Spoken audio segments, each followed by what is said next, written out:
ఓం నమ శివాయ నమః. ప్రజలందరికీ నమస్కారము.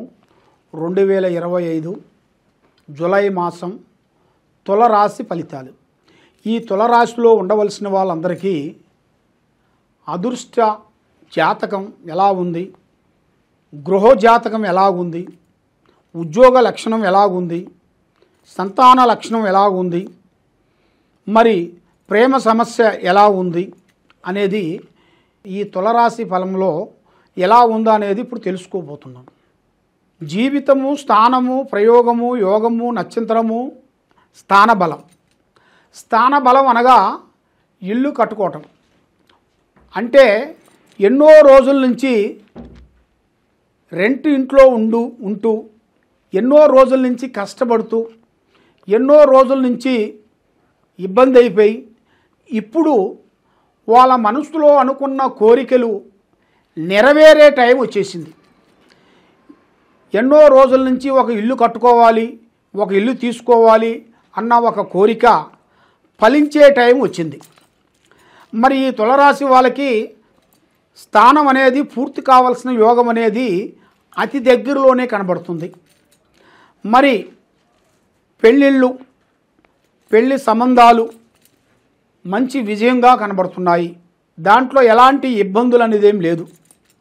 మరి విద్యార్థులకి మంచి విద్య, విదేశాల ప్రయాణం వాళ్ళకి చాలా వరకు బాగుంటుంది.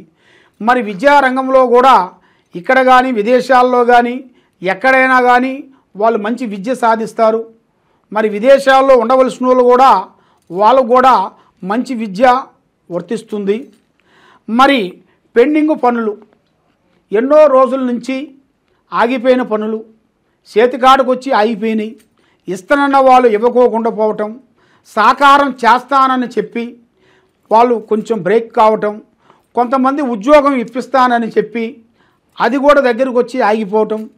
మరి కొంతమంది స్త్రీ విషయాల్లో కూడా కొంతమంది సాకారం చేస్తానన్న వాళ్ళు కూడా సాకారం చేయకోకుండా బంధువు మిత్రులలో కొంతమంది మేము ఉండాము మీరేం భయపడొద్దండి, మేము ఉన్నాం కదా, ఏదో ఒక టయానికి సాయం చేస్తాములే అని మాట వదులుతారు వాళ్ళు. మనం ఆ మాటని పట్టుకొని అబ్బా మన వాళ్ళు మన టయానికి హెల్పింగ్ చేస్తారులే అని ఒక ఆశ అనేది మనలో ఉంటుంది. కాబట్టి ఆ ఆశకి మనం కొంచెం జాగ్రత్తగా ఉండాలి.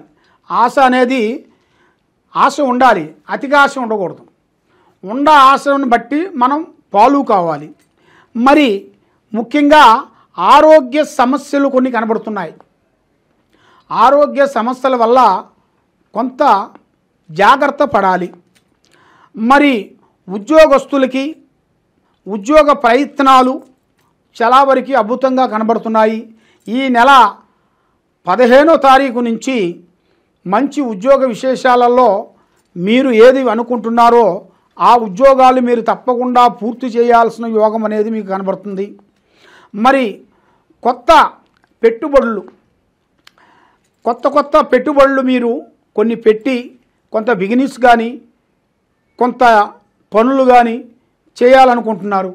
కానీ మీరు అధిగమించిన ఖర్చుతో చేయొద్దు. మీ స్థాయి ఎంతవరకు ఉందో అదే విధంగా చేయాలి. ఏం కాదులే అని మీరు భారెత్తున ప్రయత్నం చేశారనుకోండి, దానివల్ల చాలా చాలా చాలా నష్టపోయేది ఉంది. కాబట్టి మీరు చేసే కొత్త ప్రయత్నాలు మంచియే, కాబట్టి అవి మీరు మీ తాకత విధంగా చూసుకోండి. తాకత మించింది చేయొద్దు. కాబట్టి అధిక ఖర్చులు ఎక్కువగా కనబడుతున్నాయి.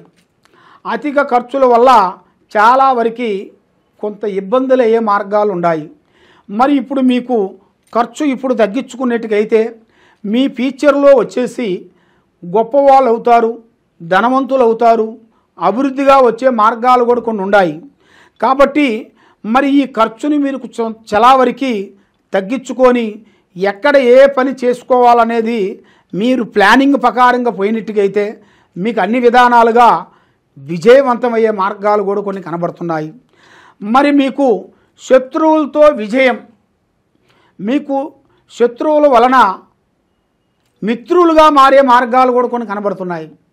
కాబట్టి మీ మనస్తత్వం కూడా శత్రువు మీ దగ్గరికి వచ్చినా కూడా సాకారం చేసే మనస్తత్వం కలిగిన వాళ్ళు. ఈ తులరాశి వాళ్ళంటే శత్రువులు వచ్చినా కూడా వాళ్ళకి భోజనం పెట్టి వాళ్ళకి సాకారం చేసే మనస్తత్వం కలిగిన వాళ్ళు. ఎదుటివాడు బాగుండాలి, ఎదుటివాడికి ఏదో ఒక సాయం చేయాలి అన్న ఒక ఆలోచన ఎక్కువగా ఉంటుంది ఈ రాశి వాళ్ళకి. ఎవరైనా కానీ, బంధువు కానీ, స్నేహితులు కానీ, మిత్రుడు కానీ, మనకి తెలియని వాళ్ళు ఎవరైనా సరే మన దగ్గరికి వచ్చి ఒక సహకారం కోరారు అనుకోండి, అబ్బా మనకు ఒక సహకారం కోరాడు, వాడు బాధలు మనకు చెప్పాడు అనుకోండి, మనకు కూడా ఒక బాధాకరమైన ఫీలింగ్ అనేది మనకి ఏర్పడుతుంటుంది. ఆ ఫీలింగ్ వచ్చినప్పుడే అది మానవ ధర్మం, అది మానవ ధర్మానికి చెందిన మనిషి అంటారు.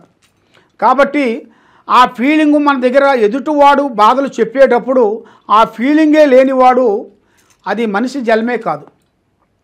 కాబట్టి అది కూడా మీరు ఎక్కడ పోవాలా, ఏమి చేయాలా అనేది, ఎవరికి ఎంతంత సాయం చేయాలా అనేది కొద్దిగా మీరు తగ్గించుకునేట్టుకైతే భగవంతుడు ఇచ్చినంత వరకు పెద్దవాళ్ళు ఇచ్చిన ఆస్తులు కానీ, పెద్దవాళ్ళు ఇచ్చిన వస్తువులు కానీ అవి మనం కాపాడుకోవాలి.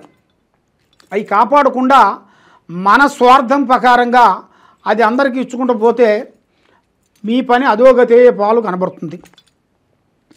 మరి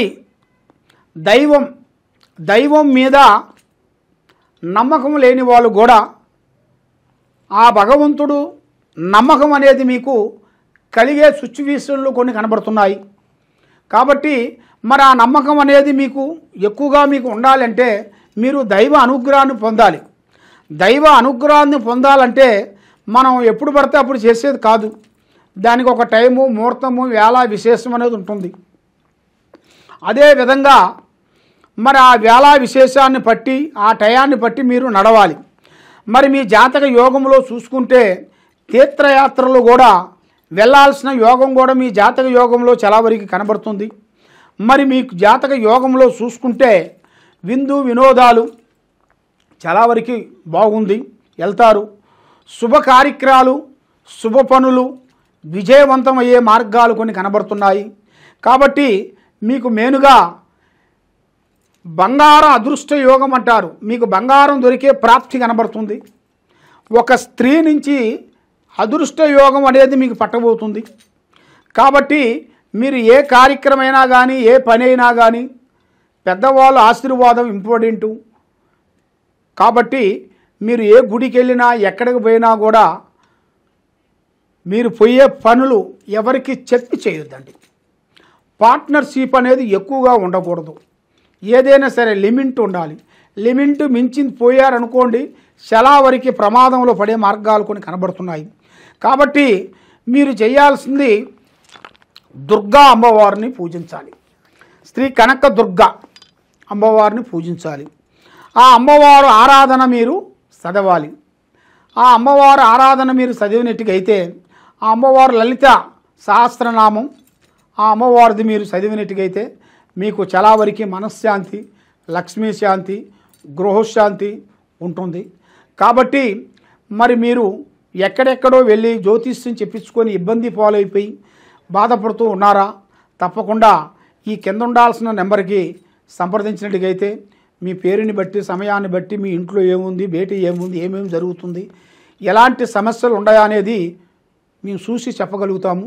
కాబట్టి మీ ఇంటి మీద, మీ మీద, మీరు చేసే వ్యాపారాల మీద, బిజినెస్ మీద ఎలాంటి దోషాలు ఉన్నా కూడా మేము నరదిష్టి తగలకుండా కొన్ని తాయితలు, యంత్రములు, కొన్ని వనమూలికలు పూజా బలం చేసి మీ పేరు బలంలో మీకు పంపిస్తుంటాము. మీకేమన్నా ఇంట్రెస్ట్ అనేది ఉంటే తప్పకుండా మమ్మల్ని సంప్రదించండి. సర్వో జనా సుఖినో భవంతు. ఓం నమః శివాయ నమః.